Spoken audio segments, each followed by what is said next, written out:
Hey, welcome back everyone. Sorry for being gone for the last 2 weeks. I've been very sick and I'm finally feeling 100% and I'm ready to go. So back at it with the tutorials.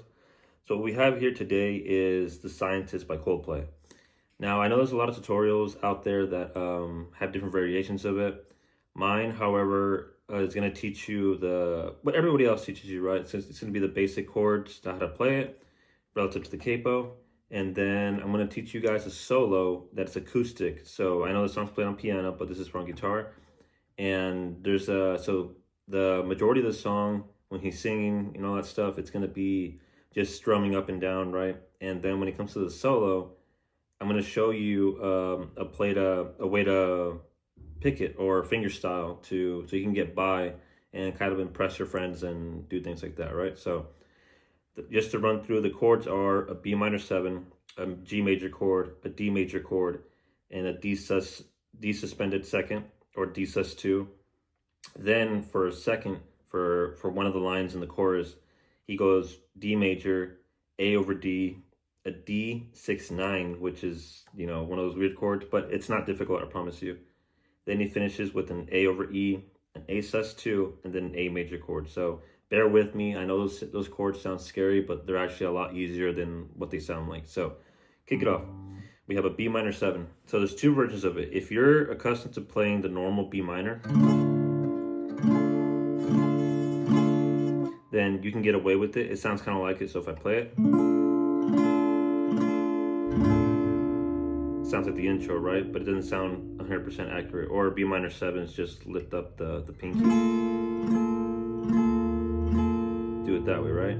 Or there's one you can play that's on the 2nd fret. So first off, you have capo on the third fret. So put the capo on. If you don't have a capo, grab a pencil and 2 hair ties and twist it around and slap it on there. So B minor 7. You're on the 2nd fret. You have your first finger, your index finger on the 2nd fret of the A string. Then, I'll get it close up for you guys. Then you have your middle finger on the G string of the 2nd fret. Then you have your ring finger on the high E of the 2nd fret. My pinky's not doing anything, by the way. It's so get out of the way. So looks like, if you guys can see it from that angle, there you go. That's a better angle. And you just strum down. Now I know if you look at the actual tabs for that chord, most of them don't include the low E string. I like to include it because the song has like this vibration to it, right? This resonance to it. So I include the low E, or my personal preference. If you don't want to, then that's your thing. Then he goes to a G major chord after the B minor 7. So it goes G major. The G major is just 3rd fret, middle finger on the low E string. So get my fingers out of the way. Then your index finger on the A string of the 2nd fret. Then you have your ring and pinky on the B and high E of the 3rd fret. So it sounds like this. If you can't do your bottom 2 fingers, if that's too difficult for you, just remove the ring finger. So you're just holding the high E of the third fret. So that would sound like this. Here's the difference. All 4 fingers, 3 fingers. Slight different tone, but you can get by with it. Then he goes from a G chord to a D chord. Now, in between the G and the D, you hear like a slight little, I guess like he presses a key on the piano that changes just to add a little bit of flair to it. So I found out how to do it on guitar. So what you want to do, so he goes from, this is what it sounds like, first of all.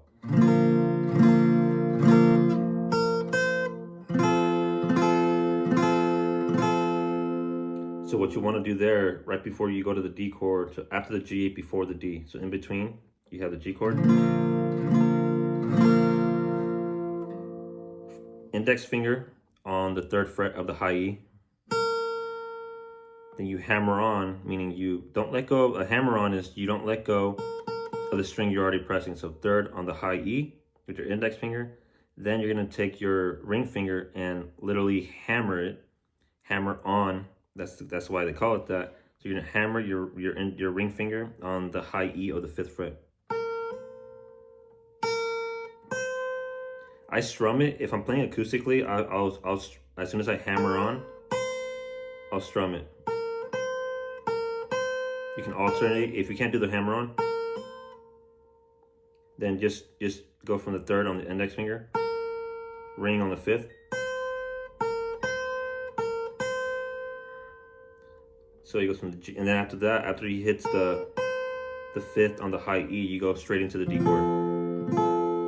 So it would sound like this once again.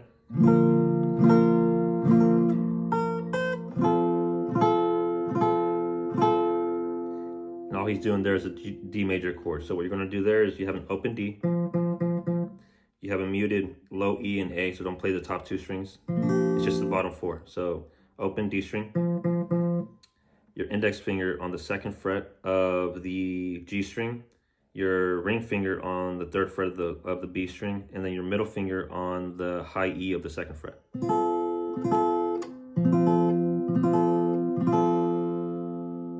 Then finishes off with a D suspended 2nd or a D sus2. And all that is, I know it sounds scary, but all that is you lift up your middle finger and get that out of the way. So you don't change the shape. So this is your D chord, D sus2. Same strings, don't play the top 2. Let me get that out of the way. So just,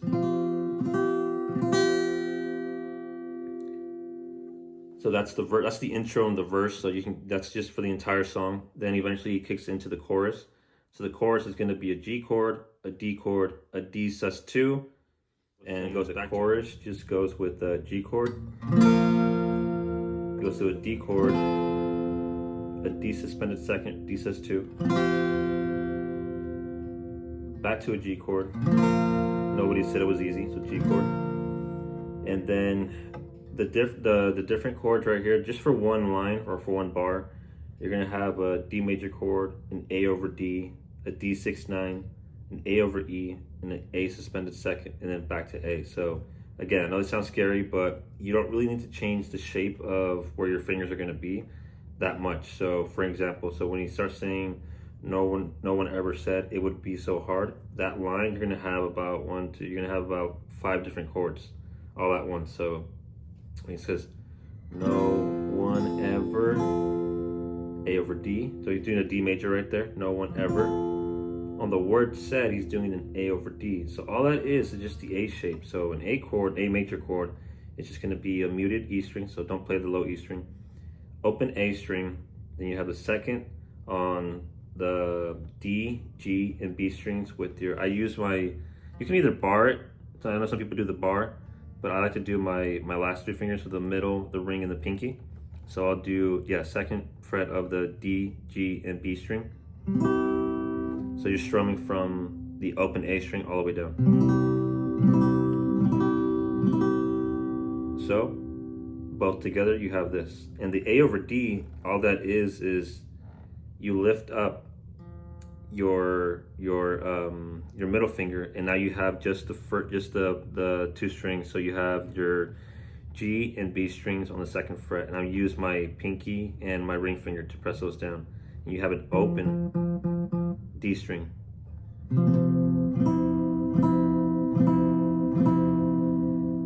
Now technically you don't play the A string. I like to include it just to give it more resonance, more bass. So if you don't play it, you play the proper way. It's just from the D string all the way down. But with the A, it's like this. That's an A over D. So it goes D. No one ever said it would be so. On the word so, he's doing a D6/9. So what that is, you have the same shape. So you have the A over D, right? So I have my ring and my pinky. All you literally have to do is lift the pinky. And now all you're holding down is a G string. So from the open D string, strum all the way down. And then he does an A over E all that is a normal A major chord. But in a normal A major chord, you usually don't play the low E, so it's muted. You don't play it. You play from the A down, right? But what gives it the A over E, so the E chord part, is playing the open low E string. So you do this.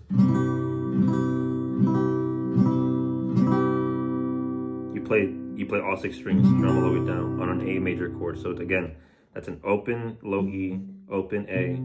Then you have a D, G, and B string with your on the 2nd fret with your middle ring and pinky. Then you have your open high E string. So it sounds like this.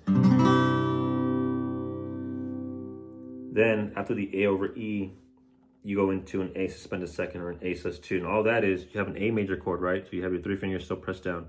All you literally do is lift your pinky. That's it. So it's just the 2 middle fingers. So now you have the 2nd fret of the D and the G string. And you don't play the low E, but you strum from the open A all the way down.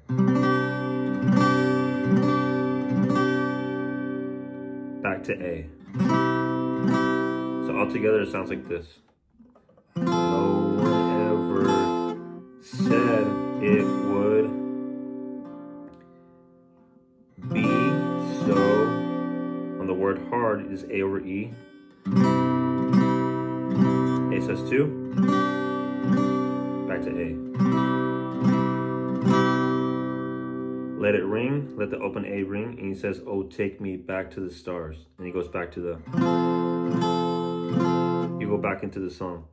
So that pretty much wraps up everything. So you have the intro, the verse, and the chorus.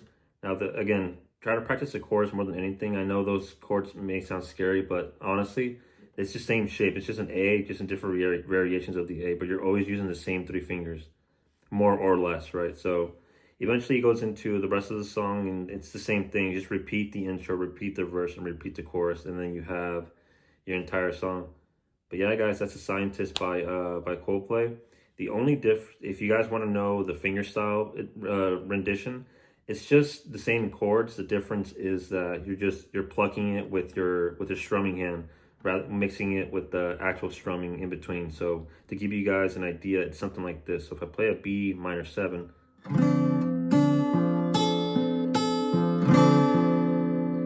the G,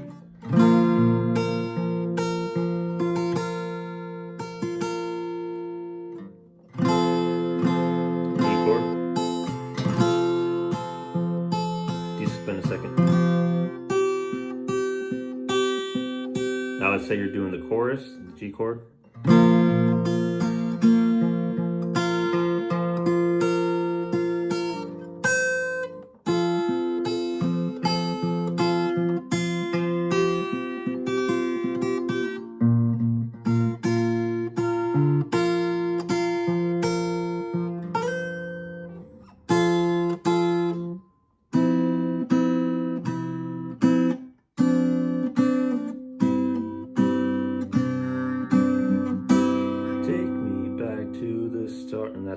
And you just mess around with it, play your own way. Now I'm incorporating a lot of like what the original sounds like, but I'm also adding some flamenco flair to it. That's just my style, and that's the way I play it. But yeah, guys, that's the basic tutorial.